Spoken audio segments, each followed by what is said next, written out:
Hey guys, Bugcat7 here. Okay, it is Sunday, September 2nd, 2018.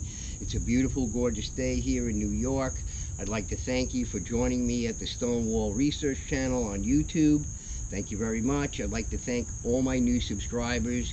Whether you're interested in the stone walls or the other videos on my channel, please do check them out because you're going to see some amazing stuff in there.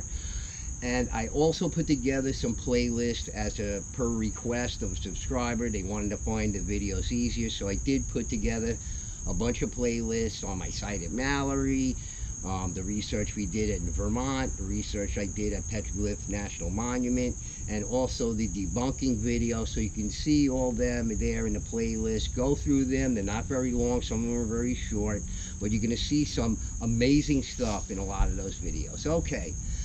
Last video we did, I was talking about what the purpose was for the stone walls, and I had mentioned John Jensen, who's a researcher who does on ancient canals and these artificial harbors, and also about the professor from Cornell University who told us about New York's first farmers, who happened to be Iroquois women, by the way. It was the women who handled the farming in those societies, so that's a very interesting note. And we were talking about these 500-acre farms that they had up there at the time of the Revolutionary War, and how George Washington sent up agents up there to destroy those farms because they were supplying the British with food, and we couldn't have that. So in any case, you know, I had mentioned about these 500-acre farms. And by the way, when I was upstate in Connecticut and Vermont and elsewhere, I asked people around there, who around here has a 500-acre farm? And they all said, nobody, you know. And I also asked, you know, what would it take to operate a 500-acre farm?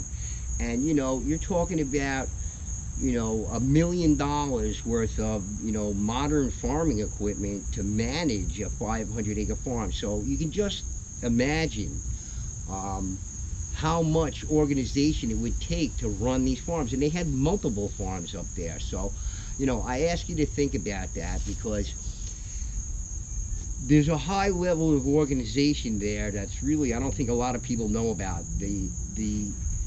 The heads of the tribes of the Iroquois Nation, they had these farms up there, and they were growing this food, millions of bushels of food, by the way. They were growing what they call the Three Sisters. That was the three staple crops of the Native American Indians, which was squash, beans, and corn.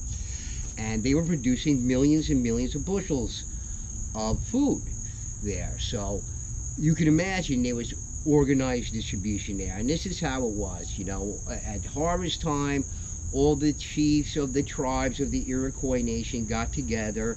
They harvested this food, and the leader of the Iroquois Nation would say to each individual chief, okay, well, how many people do you have in your tribe? Well, I have 10,000 people in the tribe.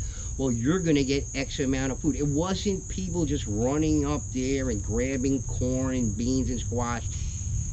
Forget about that. That's not how it was. The Native Americans had a highly organized distribution system, and that is the point that I'm trying to make. Okay, so these elders got together at the time of the harvest, and they asked all the individual chiefs of all the tribes, you know, how many people do you have? Well, then they allotted them X amount of food. They just didn't willy-nilly go running up and grab it and all this kind of stuff. Get that out of your head, okay? This is how it was, okay? So you have to think about that. And, you know, if they were doing that, they were doing that for thousands of years, okay? So there's very organized distribution going on there. And how does it relate to the walls? Well, I'm going to tell you how it relates to the walls. Now, I entitled this piece, The Stone Walls, as being Stone Age Fulfillment Centers. And one of the questions that Barbara DeLong and Patrick Cook put forth in their film is that they couldn't understand why there were no openings in some of the walls. And, you know, in some of the, you know, square areas, you know, outlined areas, there was no openings in the walls. And I'm going to tell you why right now. It's because authorized personnel only, okay? Authorized personnel only. That's why there's no openings in the walls. They didn't want anybody in there, okay? This was a distribution system. This was a Stone Age distribution system.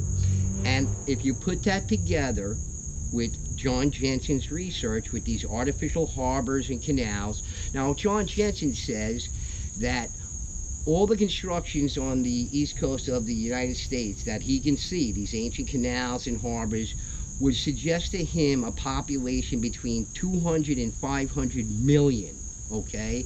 So you can imagine with a population like that, or anything close to that, that you need a highly organized distribution system, and that's what the walls before. Now you have to remember also that the walls were contiguous in many of the areas. In other words, you can see all these squares, these grids, and you know, whether they be irregular shape or not really doesn't matter, okay?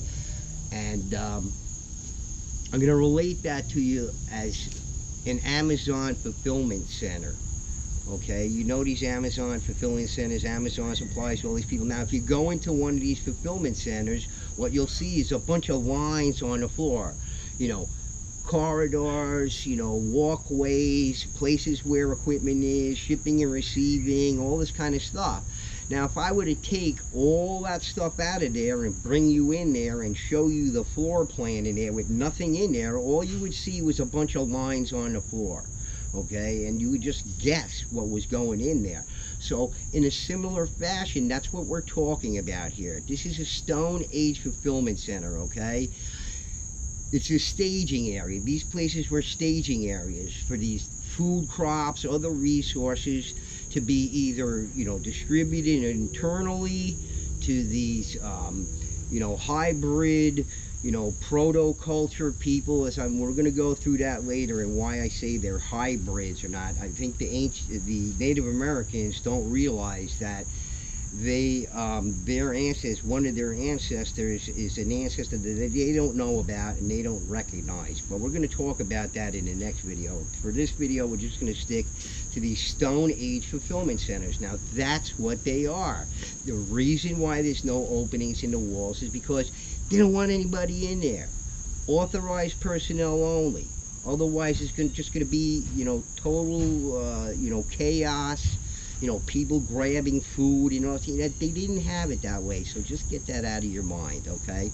So as far as I'm concerned, looking at it from an industrial design standpoint, that's what my background is. I studied engineering, architecture, and electrical engineering, all this kind of stuff. As far as I'm concerned, this is what it represents to me. These were areas where they put these resources as a staging area, X amount of stuff to either, you know, be distributed internally. But if you go by John Jensen's research of these ancient 7,000 and 8,000 year old artificial harbors, it would seem to me that it makes a lot of sense that they would be exporting this stuff. And that's why a lot of people in the alternative community, you know, they know a lot of different cultures were traveling back and forth to the United States, to the New World, to South America, North America, and probably one of the reasons is that, you know, all the natural resources here.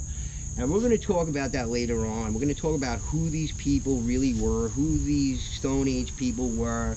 We're going to talk about Atlantis and a lot of different things in my upcoming videos, so please stay tuned with that, okay?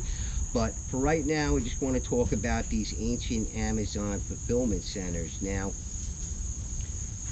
as I said, you know, the wall suggests a very high level of organization for distribution purposes, and, you know, it seems to me like this would be the most practical purpose for it.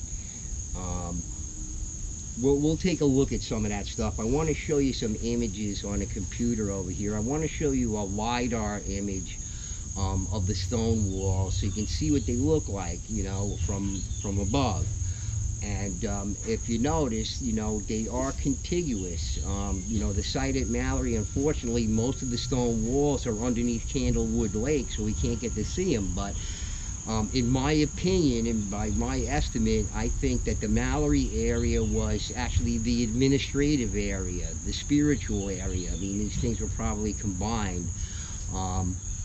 And that's why that area has openings in the walls, because, obviously you want people to come there. I mean, if that was the administrative area, people had questions, etc. They had meetings and all this kind of stuff. And that's why Mallory is the way it is. If we could see the stone walls and the rest of Candlewood Lake there, if it was not there in the valley over there, we could see they were contiguous straight